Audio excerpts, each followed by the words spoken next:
Is the easiest way to make your spring roll wrap or samosa sheet, and you just need one ingredient. Welcome back to my channel. It is your first time of stopping by. You're so welcome, and if you've been here before, good to have you here once again.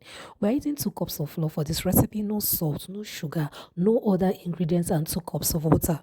When making your spring roll wraps or samosa wraps using this method, just know that it's 1:1, meaning if you are using 2 cups of flour, it is going to be 2 cups of water, and if you are using 1 cup of flour, it is going to be 1 cup of water. You are not using hot water, neither are you using cold water, just normal temperatured water is okay. In this recipe, I'm using 2 cups of flour, so I'm using 2 cups of water. I just added in my water into 2 cups of flour, and I'm going to mix until fully combined.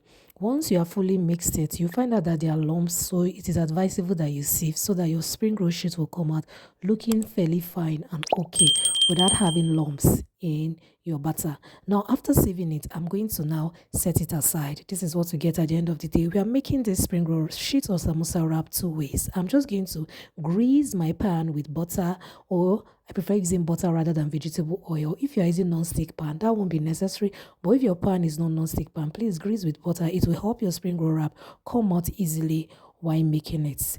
Now I'm going to just use my cup. I'm using 65 ml cup, or use 3 to 4 tablespoons. Add it at the center of your pan and swirl. This is method 1.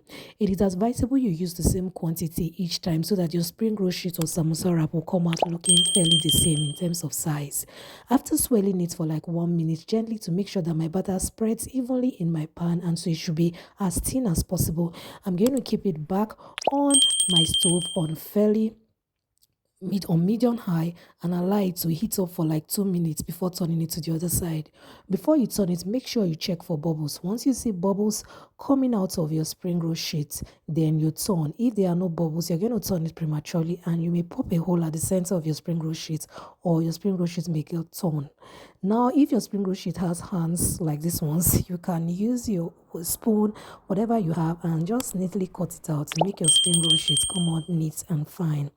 Now, after leaving it for like a minute or two, you turn it to the other side and you check it to find out that it's perfectly okay for you to lift. You take it out of your pan, keep it in a tray or a large surface so that they won't stick together, for it to cool down a bit, and we'll move on to method 2. Method 2, you can use your kitchen towel or a clean kitchen, or your kitchen tissue or kitchen towel, and just dab your butter into your fry pan all the way through for like 3 or 4 times in a circular motion, and just leave it for like 1 minute. Method 2 is the fastest. Your spring roll sheets are ready.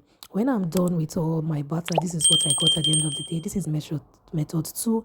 Your wraps are not so smooth, but they are okay and it's fast to make. Method 1 is smoother. You can see smooth and fine and just perfect.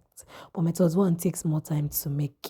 Now you can see me rolling it. I think with method 1, it is easy to roll in your filling into your spring roll sheets, but you can also try whichever method you like. Method 2 is faster. So just make your choice. I want you to comment in the comment section which one you prefer and which one you would like to try.